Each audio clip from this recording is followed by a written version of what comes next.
रात जिसने दुनिया बदल दी। इतिहास के पन्नों में कई कहानियां लिखी गई हैं, लेकिन कुछ रातें ऐसी होती हैं जो सिर्फ इतिहास नहीं, इंसानियत की तकदीर बदल देती हैं। ये कहानी है उस शहर की जहां रेत थी, गर्म हवाएं थीं और दिलों में सख्ती थी। जहां बेटी का जन्म बोझ समझा जाता था, जहां ताकतवर कमजोर को कुचल देता था और जहां सच बोलना खतरे से खाली नहीं था। लेकिन उसी शहर में एक ऐसा इंसान पैदा हुआ जिसकी सादगी में बादशाहत थी, जिसकी मुस्कान में रहमत थी और जिसकी आंखों में पूरी इंसानियत का दर्द था। वो रात याद कीजिए जब शहर सो रहा था लेकिन एक दिल जाग रहा था।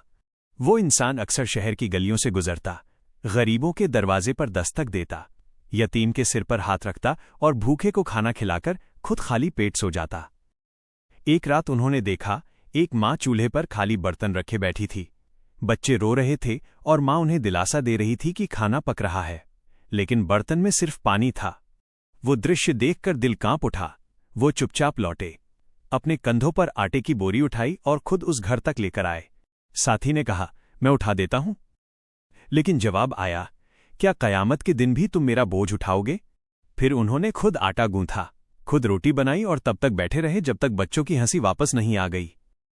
सोचिए, जिसके एक इशारे पर हजारों लोग चल सकते थे, वो खुद रोटी पका रहा था। यही तो इस्लाम की खूबसूरती है। ये सिर्फ नमाज का नाम नहीं, ये सिर्फ रोजे का नाम नहीं, ये है इंसानियत का नाम, ये है रहमत का नाम, ये है दूसरों के दर्द को अपना दर्द बनाने का नाम। आज हम बड़े घरों में रहते हैं, मोबाइल हमारे हाथ में है, खाना हमारी मेज पर है, लेकिन क्या हमने कभी किसी भूखे के बारे में सोचा? क्या हमने कभी किसी रोते हुए दिल को हंसाया? याद रखिए, इतिहास की महान हस्तियां इसलिए महान नहीं बनी क्योंकि उनके पास ताकत थी,